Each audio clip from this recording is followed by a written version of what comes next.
सुमन बहुत ही गरीब परिवार से थी। उसके घर में उसकी बूढ़ी बीमार सास थी जो काफी बीमार रहती थी। वहीं दूसरी ओर पति रामू की नौकरी भी सही से नहीं चल रही थी।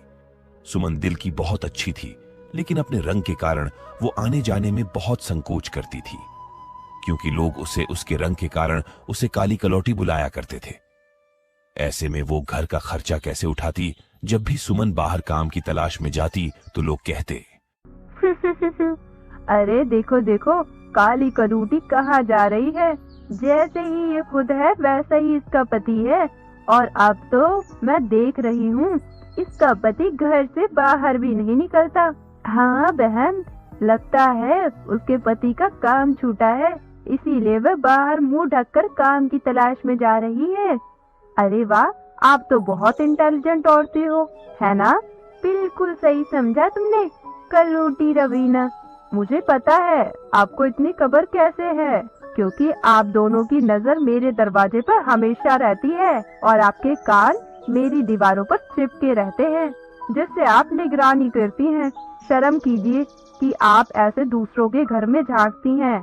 अगर मैंने आपके घर में झांकना शुरू कर दिया तो बहुत सारी बातें कुरेद सकती हूँ। अरे देखो देखो, कैसे कल मुही के जुबान चल रही है। अगर तुम जैसे लोगों के सामने अपना मुंह नहीं खोला तो तुम लोग तो हमें जीने ही नहीं दोगे चैन से। अब सामने से हटो, वरना धक्का देकर जाऊंगी। अरे अरे हटो। तभी उन पड़ोसन को सुनाकर सुमन वहां से काम की तलाश में चली जाती है, जहां जाके वो एक सेठानी से काम मांगती है और सेठानी कहती है, अच्छा तो तुझे मेरे यहाँ काम की जरूरत है, पर तू जैसी काली नौकरानी को मैं अपने घर में रखूंगी तो मनहूसियत सी छा जाएगी और मेहमान आ गए तो वह मुझे 4 बातें और सुनाएंगे। इसीलिए मुझे तुझ जैसी काली नौकरानी नहीं चाहिए। सेठानी जी ऐसा मत बोलो, मुझे काम की बहुत जरूरत है। होगी तुझे जरूरत, लेकिन मैं तेरी जैसी काली नौकरानी को अब रखना नहीं चाहती। सेठानी के इतना कहते ही उसकी बेटी वहां ब्लॉग बनाते हुए आती है। हे गाइस, तो कैसे हैं आप लोग? मेरे ब्लॉग में आपका स्वागत है। आज मैंने बच्चों के ना खाने वाले टिंडे की सब्जी बनाई है। रेसिपी तो मैंने आपको दे दी है और देखते हैं घर में क्या चल रहा है। तो गाइस, जैसा आप देख सकते हैं मेरी मॉम एक काली सी मेड को डांट रही हैं। पर क्यों डांट रही हैं? I don't know. खैर, आज का समय समाप्त हो गया है। अभी के लिए बाय।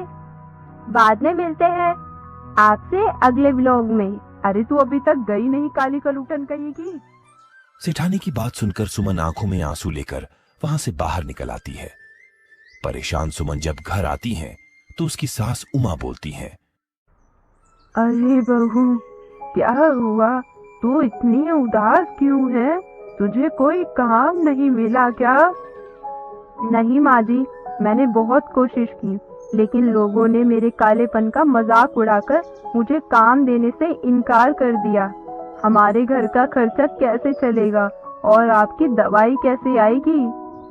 ये सारी गलती मेरी है। मेरी वजह से सुमन तुम्हें ऐसा काम करना पड़ रहा है।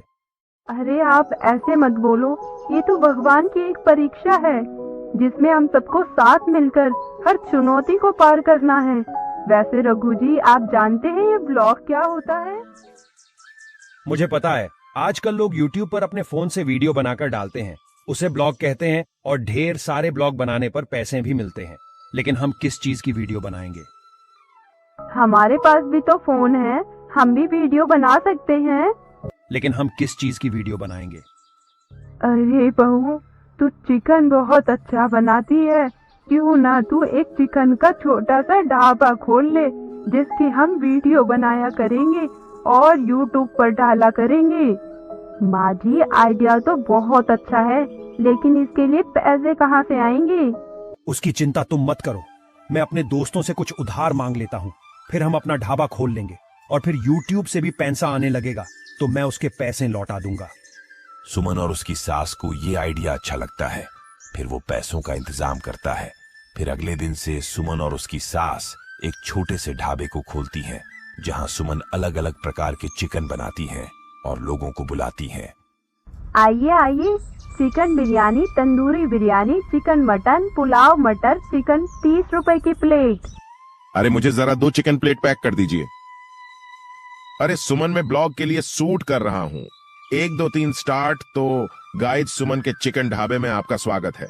मेरी पत्नी सुमन ने ढाबा खोला है जहां उसने अलग अलग प्रकार के चिकन बनाए हैं। Chicken lollipop, chicken biryani. अगर आपको भी चिकन बिरयानी सस्ते में खानी हो, इस ढाबे पर तुरंत आएं। जल्दी आइए, आज का स्पेशल ऑफर है 1 चिकन पर 1 चिकन फ्री। तब तक के लिए बाय गाइस। जल्दी से शेयर कीजिए और सब्सक्राइब करना ना भूलें। ब्लॉग करने के बाद उसके ढाबे पर लोग आने लगते हैं और उसकी तारीफ करने लगते हैं। अरे मुझे जरा 2 चिकन प्लेट पैक कर दीजिए। अरे आप तो सच में बहुत स्वादिष्ट चिकन बनाती हैं। जरा 1 प्लेट और दीजिए। लीजिए लीजिए। अरे बहू, तेरी दुकान पर तो भीड़ लग गई है। चलो, अच्छी बात है। इस तरह पहले दिन ही सुमन के ढाबे पर अच्छी खासी भीड़ आती है और उसका ब्लॉग देखकर भी लोग वहां खाना आते हैं। फिर कुछ महीनों बाद उसके ब्लॉग के पैसे आने लगते हैं। उन लोगों को बहुत खुशी मिलती है। फिर यूट्यूब से आए पैसों से वो लोग एक और बड़ा ढाबा खोलते हैं और फिर और भी अच्छे अच्छे ब्लॉग बनाती हैं। हेलो दोस्तों, मैंने आपके लिए दमदार बिरयानी बनाई है। इसकी रेसिपी को शेयर करिए और आगे बढ़ाइए और अपना प्यार यूं ही देते रहे। देखा सुमन, तुम्हारी मेहनत से हमारा छोटा ढाबा से बड़ा ढाबा हो गया। ये मेरे अकेले की मेहनत नहीं है माँ जी, और आपने मेरा बहुत साथ दिया है। ये तो तुम्हारा स्वभाव है।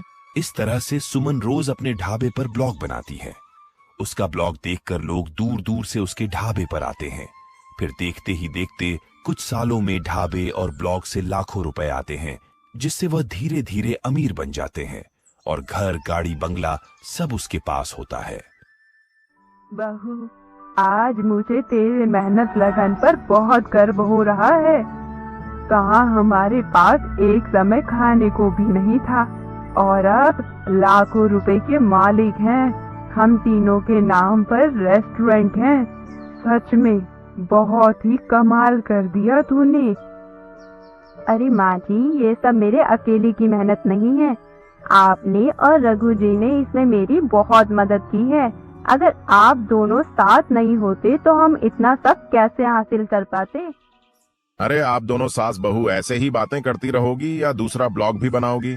इस तरह अब उनके 2 यूट्यूब ब्लॉग चैनल थे और 2 बड़े चिकन रेस्टोरेंट थे जहां से उनकी बहुत अच्छी कमाई हो रही थी और वो इन पैसों से गरीब लोगों की मदद किया करते थे।